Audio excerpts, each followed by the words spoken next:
दोस्तों, जैसा कि आप सभी जानते हैं, परीक्षा पास करने के बाद बीपीएससी शिक्षक की बहाली हुई है और परीक्षा पास करने के बाद जो स्थानीय निकाय के शिक्षक हैं वे विशिष्ट शिक्षक बने हैं। लेकिन जहां तक बात वेतन का है दोस्तों, बीपीएससी शिक्षक हो या विशिष्ट शिक्षक हो, फिलहाल कोई भी लेबल, कोई भी ग्रेड पे नहीं दिया जा रहा है। सिर्फ और सिर्फ बेसिक पे के आधार पर दिया जा रहा है। कुछ दिन पहले माननीय शिक्षा मंत्री एक सवाल का जवाब देते हुए कहे थे, क्या वित्त विभाग की सहमति से जो है विशिष्ट शिक्षक और बीपीएससी शिक्षक जो राजकर्मी शिक्षक है उसका पे लेवल निर्धारित किया जाएगा या उनको ग्रेड पे दिया जाएगा। तो पे लेवल या ग्रेड पे लगने के बाद कितना बेसिक पे हो जाएगा विशिष्ट शिक्षक का और बीपीएससी शिक्षक का, यानी सभी राजकर्मी शिक्षक का, उसके बारे में आज के वीडियो में हम लोग चर्चा करेंगे। जो बेसिक ग्रेड के शिक्षक हैं दोस्तों, वो लेवल 2 के अंतर्गत आता है अभी जो है, लेकिन जैसे ही आपको राजकर्मी वाला पे लेवल या ग्रेड पे जब उसका तय कर दिया जाएगा तो आपका जो वो बेसिक पे है वो लेवल 4 में आ जाएगा और जो स्नातक ग्रेड है वो लेवल 3 से लेवल 5 में पहुंच जाएंगे। जो 9-10 के शिक्षक हैं वो लेवल 6 में पहुंच जाएंगे। तो इस आधार पर जो है एक लेवल उनका तय हो जाएगा। और माननीय शिक्षा मंत्री के द्वारा जो जवाब दिया गया था दोस्तों ग्रेड पे और पे लेवल के बारे में, वो भी आपको मैं दिखाऊंगा इसी वीडियो में। वीडियो शुरू करने से पहले एक रिक्वेस्ट है दोस्तों, जो लोग मेरे चैनल को सब्सक्राइब नहीं किए हैं कृपया चैनल को सब्सक्राइब कर दीजिए और बेल आइकन को दबा दीजिए। फिलहाल दोस्तों जो विशिष्ट शिक्षक हैं और बीपीएससी टीचर हैं, जो स्टार्टिंग बेसिक पे है 1 to 5 का, वो 25,000 रुपया है। जो स्नातक ग्रेड के शिक्षक हैं वो 28,000 रुपया है और जो 9-10 के शिक्षक हैं 31,000 रुपया है, जबकि 11-12 के शिक्षक का जो स्टार्टिंग बेसिक पे है वो 32,000 रुपया है। ये जो बेसिक पे है दोस्तों, ये राजकर्मी का जो वेतनमान है वो कहीं पर भी फिट नहीं आ रहा है। फिलहाल जो विशिष्ट शिक्षक और बीपीएससी शिक्षक को जो वेतन दिया जा रहा है उसके अंतर्गत दोस्तों 7वां वेतन आयोग का भी लाभ नहीं दिया जा रहा है। आने वाले समय में जब आपको 8वें वेतन आयोग का जब लाभ दिया जाएगा तो उससे पहले सरकार कहीं ना कहीं आपको एक पे लेवल पे, एक पे बैंड के अंतर्गत लेकर के आएगा और सबसे पहले आपको 7वां वेतन आयोग का लाभ दिया जाएगा। बात कर लेते हैं 7वां वेतन आयोग का दोस्तों। जो बेसिक पे 25,000 रुपया है विशिष्ट शिक्षकों का, अभी स्टार्टिंग बेसिक पे बेसिक ग्रेड के, चाहे वो बीपीएससी शिक्षक हो, तो ये लेवल 2 के अंतर्गत आता है। आप देखेंगे कि 25,000 बेसिक पे जो 2,000 रुपया ग्रेड पे है, ये कहीं पर भी फिट नहीं आ रहा है, लेवल 2 में नहीं आ रहा है। आप देखेंगे कि 25,000 के आसपास वाला जो बेसिक पे है वो 25,500 के आसपास में आ रहा है, यानी ग्रेड पे 2,400 रुपया में आ रहा है। इसका मतलब है कि यदि राजकर्मी वाला आपको पे लेवल या पे बैंड सेट किया जाएगा तो आप लेवल 2 में नहीं, आपका जो बेसिक ग्रेड का जो शिक्षक होगा वो लेवल 4 में आ जाएंगे। वहीं पर जो स्नातक ग्रेड के शिक्षक हैं 28,000 रुपया यदि उनका स्टार्टिंग बेसिक पे है तो 28,000 के आसपास का बेसिक पे 29,200 रुपया होता है और वो लेवल 5 में आ जाएंगे। उसी तरह से जो 9-10 के शिक्षक हैं 31,000 जो बेसिक पे है उसके आसपास का जो है दोस्तों वो आ जाएगा लेवल 6 में आ जाएगा। इसमें एक चीज़ है दोस्तों, जो लेवल 6 है इसमें 11, 12, 9, 10 दोनों बेसिक पे आसपास में आ रहा है, तो इस पर निर्णय बाद में लिया जाएगा। लेकिन यदि आपको 8वां वेतन आयोग का लाभ दिया जाएगा तो उससे पहले आपका पे बैंड 7वां वेतन आयोग के तहत सेट किया जाएगा। इसके अनुसार जो बेसिक ग्रेड के शिक्षक हैं वो लेवल 4 में आ जाएंगे और जो स्नातक ग्रेड के शिक्षक हैं वो लेवल 5 में आ जाएंगे। जो 9, 10, 11, 12 के शिक्षक हैं वो लेवल 6 में आ जाएंगे।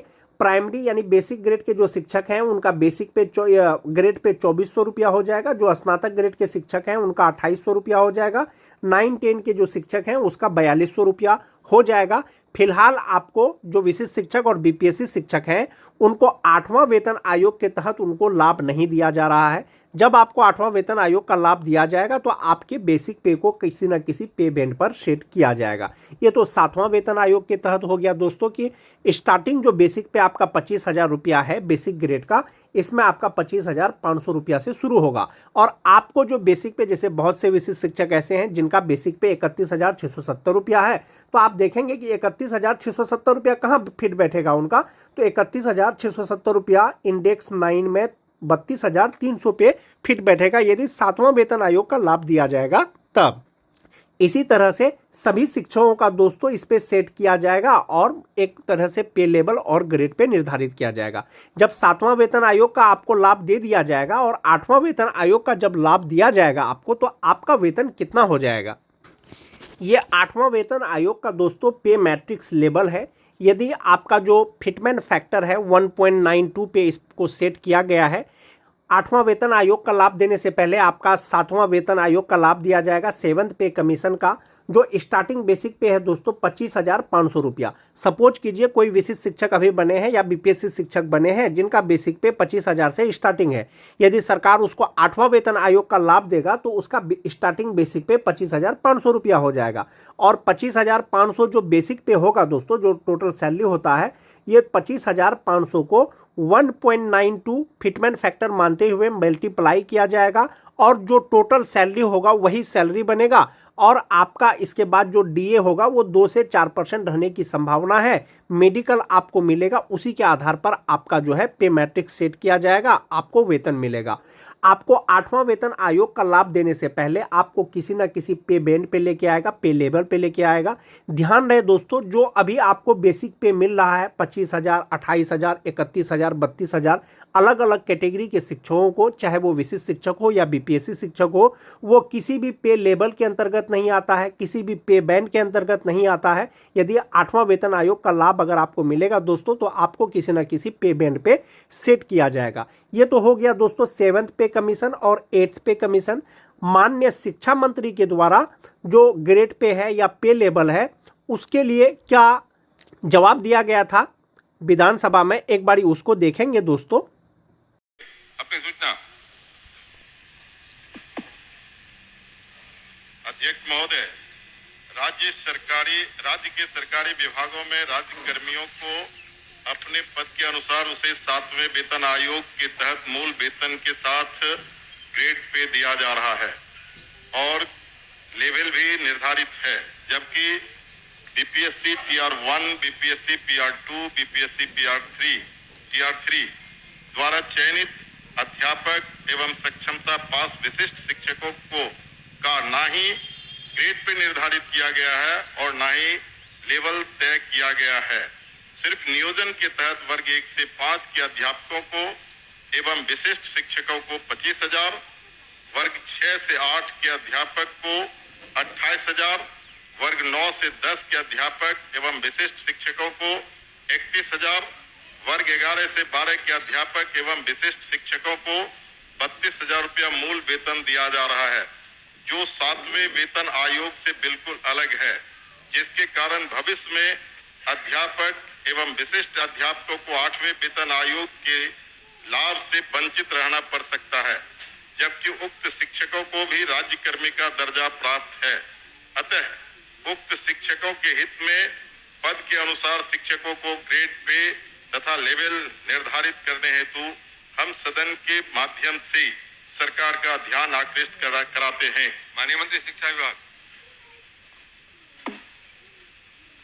अध्यक्ष महोदय, वस्तु स्थिति यह है कि पंचायती राज संस्थाओं एवं नगर निकाय संस्थाओं द्वारा नियुक्त शिक्षकों को समान कार्य के बदले समान वेतन देने से संबंधित माननीय सर्वोच्च न्यायालय में दायर SLP संख्या 20/2018 बिहार सरकार एवं अन्य बनाम बिहार माध्यमिक शिक्षक संघर्ष समिति एवं अन्य के साथ दिनांक 10/5/2019 को पारित आदेश, जिसमें माननीय उच्च न्यायालय के द्वारा समान कार्य के बदले समान वेतन देने हेतु पारित आदेश को निरस्त कर दिया गया है। राज्य सरकार पंचायती राज संस्थाओं एवं नगर निकाय संस्थाओं द्वारा नियुक्त शिक्षकों को बेहतर वेतन एवं सेवा शर्त हेतुकृत संकल्पित रही है। राज्य सरकार ने सहानुभूति पूर्वक इन शिक्षकों को 1/9/2020 से EPF योजना, जिसमें राज्य सरकार के द्वारा लगभग 5% अंशदान दिया गया है, से आच्छादित करते हुए दिनांक 1/4/2021 से 15% का वेतन वृद्धि किया गया। पुनः राज्य सरकार द्वारा स्थानीय निकाय शिक्षकों को बेहतर सेवा शर्त एवं वेतन प्राप्त हो के परिप्रेक्ष्य में बिहार विद्यालय विशिष्ट शिक्षा नियमावली 2023 अधिसूचित किया गया। नए शिक्षकों की नियुक्ति हेतु बिहार राज्य विद्यालय अध्यापक नियुक्ति स्थानांतरण अनुशासनिक कार्रवाई एवं सेवा शर्त नियमावली 2023 अधिसूचित किया गया। सरकार द्वारा इन दोनों नियमावली से नया पद सृजित किया गया। यह पद 7वें वेतन आयोग लागू होने के बाद सृजित किए गए हैं, इसलिए यह पद 7वें वेतन आयोग द्वारा निर्धारित पदों में सम्मिलित नहीं है। सरकार द्वारा सरकार के अन्य बहुत सारे पद सृजित किए जाते हैं जो 7वें वेतन आयोग में सम्मिलित नहीं होते हैं। इन दोनों नियमावली के तहत वर्ग 1 से 5 के शिक्षकों को 25,000, वर्ग 6 से 8 के शिक्षकों को 28,000, वर्ग 9 से 10 के शिक्षकों को 31,000 एवं वर्ग 11 से 12 के शिक्षकों को 25,000 प्रारंभिक वेतन निर्धारित करते हुए पे मैट्रिक्स का निर्धारण किया गया। उक्त नियमावली के तहत शिक्षकों को बेहतर प्रोन्नति का लाभ दिया गया। अगले संभावित जो वेतन आयोग 8वां वेतन आयोग में ये शिक्षा विभाग द्वारा इन विद्यालय अध्यापकों एवं विशिष्ट शिक्षकों के वेतन मान को उचित स्तर पर निर्धारित करने हेतु वित्त विभाग को अनुशंसित किया जाएगा। महोदय, मैं पूरे वक्तव्य को मैं सुना। सरकार बीपीएससी का एग्जामिनेशन लेकर के सरकार ने घोषणा किया कि वो राज्यकर्मी होंगे। दूसरी बात की सरकार ने ही घोषणा किया कि सक्षमता परीक्षा पास जो कर जाएंगे शिक्षक वो राज्यकर्मी होंगे। तो जब राज्यकर्मी होंगे तब फिर क्या औचित्य है कि आप उसको 7वें वेतन के लाभ से अलग रखेंगे, उस श्रेणी में नहीं रखेंगे? क्यों उसको राज्यकर्मी का दर्जा देते हुए और राज्यकर्मी की घोषणा करते हुए उस लाभ से सरकार क्यों वंचित रखना चाहती है, ये मैं जानना चाहता हूं। माननीय मंत्री। अध्यक्ष महोदय, इसमें जो विचार विमर्श किया गया वित्त विभाग से, ऐसी बात नहीं है कि सहानुभूति तो पूरी रखी गई। एक और आंकड़ा मैं पढ़ना चाहूंगा सदन के सामने। वर्ष 2003 में जो नियुक्त प्रशिक्षित शिक्षा मित्र थे, प्रारंभ में उनका नियत वेतन प्रति माह था 1,500, जो वर्तमान सकल वेतन प्रति माह हो गया 31,340। वर्ष 2006 में नियुक्त पंचायत प्रखंड नगर शिक्षक थे 5,000, उनका वर्तमान सकल वेतन प्रति माह हो गया 29,410। वर्ष 2010 में नियुक्त पंचायत प्रखंड नगर शिक्षक 7,000 था वेतनमान, तो उनका हो गया आज के दिन में 29,410। वर्ष 2013 में नियुक्त पंचायत प्रखंड नगर शिक्षक 10,000 थे, उनका आज के दिन में 29,410 सकल वेतन प्रतिमाह हुआ।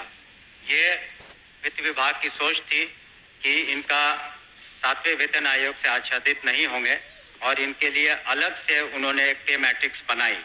लेकिन साथ ही हमने ये भी कहा कि भविष्य में जब 8th पे कमीशन लागू होगा तो उसमें फिटमेंट कमेटी बैठती और फिटमेंट कमेटी जिस श्रेणी में ये फिट करेंगे उसमें उनको आच्छादित करेंगे।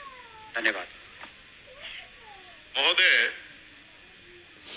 जो सरकार के द्वारा वक्तव्य फिर दोबारा दिया गया, ये पुरानी बात को दोहराई गई कि जब नियोजन इकाई कई नियोजन इकाई थी, आपने तय में उस तमाम नियोजन इकाई को भंग कर दिया। अब जिला स्तर पर नियोजन इकाई आपने गठित कर दिया, जितने जिला है उतने ही नियोजन इकाई है, और आपने आपके फैसले से सरकार ने फैसला लिया कि अब तमाम जो पहली प्रक्रिया थी उसको हम समाप्त करते हैं और बीपीएससी से एग्जामिनेशन लेकर के हम शिक्षक को बहाल करेंगे और वो राज्यकर्मी होंगे। दूसरा, इस सरकार से हम लोग बात कर रहे थे कि जो पुराने तरीके से पंचायत से, प्रखंड से, जिला परिषद से जिन शिक्षकों को नियोजित किया गया उनको आप सरकारी कर्मी घोषित कीजिए। सरकार ने एक फैसला लिया, सक्षमता परीक्षा जो पास करेगा वो सरकारी कर्मी होंगे। तो सवाल उठता है कि सरकारी कर्मी वो सिर्फ स्कूल में नहीं पढ़ाते हैं, उनसे आप चुनाव में बूथ पर भेजते हैं, उनसे आप जो है सो बीएलओ बनाते हैं, उनको कई तरह का सवाल करते हैं। जब वो सरकारी कर्मी आपने घोषित किया है तब सरकारी कर्मी के बराबर उसके समकक्ष 7वां वेतन क्यों नहीं देना चाहती है, ये हम जानना चाहते हैं। तो नहीं, उनका इनका कहना है कि वो पुराना जो बताया 4000 था, 2000 था, 3000 था। दूसरी बार खड़े होकर बोले वो नहीं जवाब सर अध्यक्ष महोदय, जब ये पूरा मामला वित्त विभाग में गया, वित्त विभाग इसमें सारी निर्णय लेता है। पे मैट्रिक्स उन्होंने नया किया और कहा कि ये 7वें वेतन आयोग से आच्छादित नहीं होंगे। और दूसरी बात ये भी है, हम इस बात को स्वीकार कर रहे हैं कि भविष्य में जब 8th पे कमीशन का इन्होंने बात उठाई है, तो जब भी पे कमीशन केंद्र सरकार के द्वारा जब वो लागू होता है, तो यहाँ बिहार में भी फिटमेंट कमेटी बैठती है और फिटमेंट कमेटी के अनुसार उस वक्त इसमें जिसमें करेंगे हम लोग अनुशंसा करेंगे। लेकिन अंतोगत्वा इन सभी मामलों में वित्त विभाग अपने वित्तीय प्रबंधन के तहत ही अंतिम फैसला देता है, जिसको सभी को स्वीकार करना पड़ता है। धन्यवाद। हो गया आपका। सर ठीक है, वो लोग पूछेंगे, लेकिन मेरा आखिरी सबमिशन है सर, सप्लीमेंट्री मेरा ये है कि वित्त विभाग से सारी प्रक्रिया को पूरा करते हुए तब आपने बीपीएससी का एग्जामिनेशन लिया और तब आपने राज्यकर्मी का दर्जा दिया। तो साथ में वही घूम फिर के आ रहे हैं आप। 7वें वेतन का आप लाभ उसे क्यों नहीं देना चाहते? ये सरकार एक लास्ट करते हैं सर। एक ही बात को बोल रहे, बोलिए अध्यक्ष जाएगा कह तो रहे। हमने तो कहा ही कि जब 8th कमीशन का जो उसमें फाइंडिंग्स आएंगी, तब बिहार में जब फिटमेंट कमेटी होगी तो अलग अलग विभाग का उसमें टेकअप किया जाता है, तो उस वक्त विचार किया जाएगा निश्चित रूप से। धन्यवाद। ओके अध्यक्ष महोदय, वर्ष 2023 में नियोजित शिक्षकों को महागठबंधन की सरकार में राज्य कल्याण का दर्जा दिया गया था महोदय। और ध्यान रखिए, जो शिक्षकों के हित में उनके पद के अनुसार ग्रेड पे और उनका लेवल जो तय करना है, वो सरकार कब तक देने का विचार रखती है? यदि देने का विचार रखती है तो कब तक, नहीं तो क्यों? एक ही बात हो रही है। आपके माध्यम से मैं शॉर्ट में 2 पूरक पूछना चाहता हूं। क्या सरकार को ग्रेड पे निर्धारण करने में आर्थिक बोझ आ रही है? और यदि ये आर्थिक बोझ आ रही है तो सरकार बतावे कि कितने की आर्थिक बोझ आ रही है, तब जो है वो इनको करने में क्या कठिनाई आ रही है आर्थिक बोझ आने में? ये मेरा सवाल है। बैठिए, और कोई पूछने वाले नहीं ना है? चलिए आप बताइए। महोदय, ये तो जब ऐसे मामले वित्त विभाग में जाते हैं तो नीति निर्धारण और सारी समीक्षा वित्त विभाग करती है, तो वित्त विभाग का निर्णय सभी को मान्य होता है और इस पर क्या आंतरिक जो वित्तीय बोझ रहेगा, सभी चीजों का कैलकुलेशन उन्होंने किया होगा, तभी इस तरह का उन्होंने इस निर्णय पर पहुंचे जिसके बारे में हमने सदन को अवगत किया। सूचना को पढ़े बैठी हो गया नहीं? अरे 3 बार जवाब दिया, 3 बार वही सवाल खड़ा किया जो आप पढ़िए कैसे